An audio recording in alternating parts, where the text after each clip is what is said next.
Bugun gaplashadigan mavzumiz mobil ilova haqida. Ozroq mundarijaga qolamiz, asosiy qismga o'tishdan oldin. Ya'ni mobil ilova nima, uni turlari, uni ishlab chiqish bosqichlari va uni narxlari haqida gaplashamiz. Mobil ilova nima? Mobil ilova bu agar sizni qo'lingizda qanaqadir mobil device bor, ya'ni mobil qurilma bor, xoh Android bo'lsin, xoh iOS bo'lsin, yoki Huawei bo'lsin, yoki Alcatel bo'lsin, brendlari ko'p. O'sha telefonlarni ichida ishlaydigan, qanaqadir Google Chrome yoki boshqa brauzerlar orqali kirilmaydigan, to'g'ridan-to'g'ri ilovani o'zida bitta knopkada sizning xizmatingiz yoki tovarlaringizni ko'rsa bo'ladigan shaklga keltiradigan sizning tizimingiz ilova deyiladi. Endi ilovani turlari haqida gaplashamiz. Ilovani turlari asosiy turlari nimadan iboratki, har bir telefonni o'ziga alohida ishlab chiqiladi. Hozir zamon rivojlanib ketdiki, ya'ni bundan 7 yil, 8 yil, 10 yil oldin biz har bitta iOSni alohida ilova ishlab chiqardik, Androidga alohida ilova ishlab chiqardik, Huawei boshqa telefonlarga alohida ilova ishlab chiqardik. Hozir yaqin 5 yildan beri Flutter degan dasturlash tili chiqqan va boshqa tillar ham bor. Androidni o'zi ham shunaqa narsa qilyapti. Hammasi cross platforma deyiladi. Ya'ni hammasiga tushadi. Androidga ham tushadi, iOSga ham tushadi, Huaweiga ham tushadi va boshqa telefonlarga, даже TVlarga ham tushadigan qilib razrabotka qilsa bo'ladi. Ya'ni bitta ilovani razrabotka qilasiz, qolgan joyda render qilib, qayta ishlab qo'yib ketaverasiz. Ana endi u qayerda yerga qo'yiladi? U App Store'ga qo'yiladi. Ilovalarni sotish yoki ilovalarni yuklab olish sayti deysizmi, portali deysizmi, o'shanaqa narsa bor. Har bitta telefon uchun, misol uchun App Store'niki, ya'ni iOS telefonlarga App Store deyiladi. Androidlarniki Play Market deyiladi. Huawei'niki App Gallery deyiladi va boshqa telefonlarniki ham bor. Asosiy bizning bozorimizda yoki boshqa butun dunyo jahon bozorida asosiy App Store bilan Play Marketga ko'proq urg'u beradi. Buni ishlab chiqish bosqichlari qanday? Ishlab chiqish bosqichlari 6 xil bosqich iborat. Birinchisi TZ ishlab chiqiladi. Ya'ni TZ deganda texnik taklif. Ya'ni qanaqa bo'ladi, knopkalar qanaqa bo'ladi, nechta sahifadan iborat bo'ladi, qanday ro'yxatdan o'tiladi, agar nimadir xizmat bo'lsa, pul to'lanishi bo'lsa qanaqa bo'linadi, общий jarayonlar yozma ko'rinishda bo'ladi. Undan keyin uni prototip ko'rinishiga olib kelinadi. Prototip deganda statik ishlamaydigan, faqat dizayn desangiz ham bo'ladi. Ketma-ket qanaqadir o'tadigan ko'rinishiga olib kelinadi. Undan keyin uni dizayn ishlab chiqilgandan keyin, prototip ko'rinishiga ega bo'lgandan keyin uni kodga o'girish qismi boshlanadi.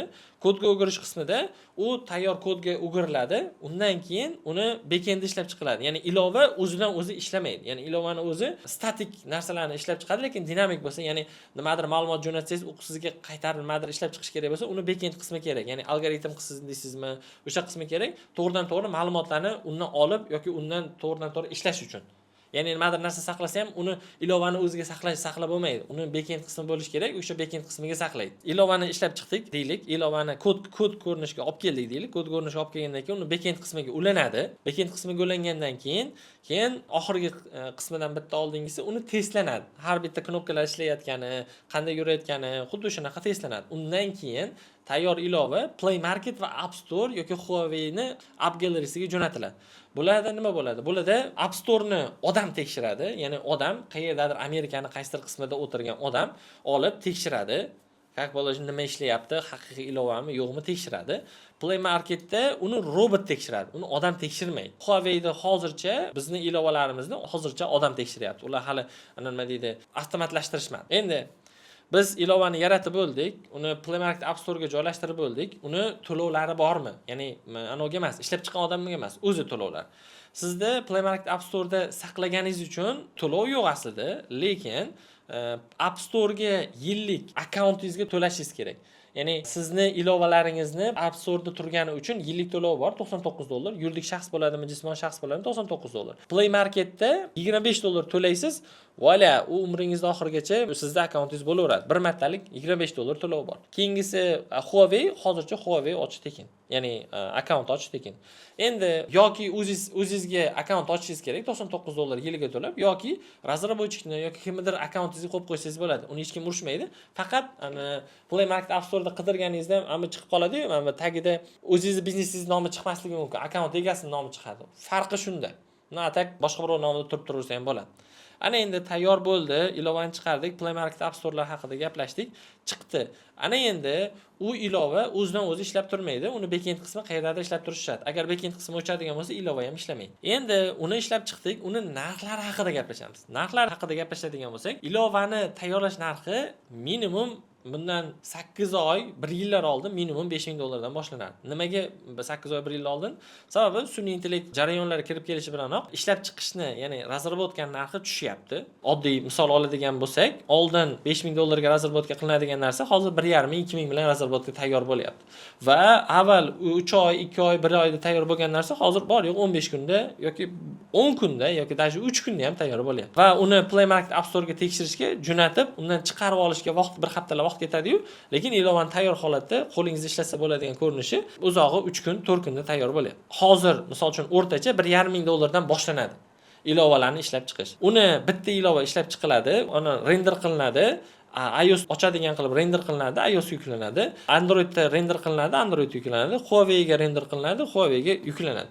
Xuddi shunaqa ishlaydi. Endi asosiy qismiga keladigan bo'lsak, nima uchun mobilniy ilova kerak? Mobilniy ilova foydalanuvchilarga bitta shakda yetib borasiz. Ya'ni siz foydalanuvchilarning ilovasini cho'ntagida bo'lasiz. Ya'ni foydalanuvchi siz qanaqadir ilova qildingiz, xizmatingiz bor. O'sha xizmatingiz odamlarning cho'ntagida bo'ladi har kuni. Shunday ilovani telefonni olishi bilanoq sizga bitta nuqtada, shunday bitta klikda ulanadigan bo'ladi. Ilovani afzalligi shunda. Agar siz qanaqadir xizmatlarni Android, iOSda emas, to'g'ridan-to'g'ri veb-saytda ham qilishingiz mumkin, ammo u uchun u odam brauzerga kirish kerak bo'ladi, sizni saytingizni terib topish kerak bo'ladi, undan keyin ro'yxatdan avtorizatsiyadan o'tish kerak bo'ladi, undan keyin avtorizatsiyadan o'tgandan keyin o'sha xizmatni tanlab registratsiya qilish kerak bo'ladi. Kamida 5 ta yoki 6 ta qadam bajarish kerak, ya'ni sizga yetib borish uchun.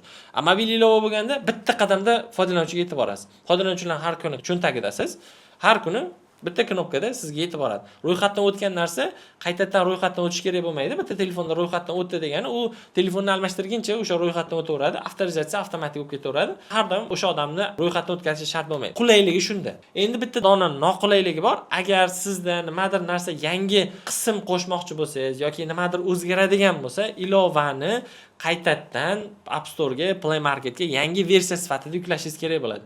Veb-saytda oson, veb-saytda bitta knopka bosasiz, refresh bo'ladi, bo'ldi shu bilan yangilanib ketadi. Yangi loyihangiz, yangi qism bo'ladigan bo'lsa, yangilanib ketadi. Buni plus tomoni shunda.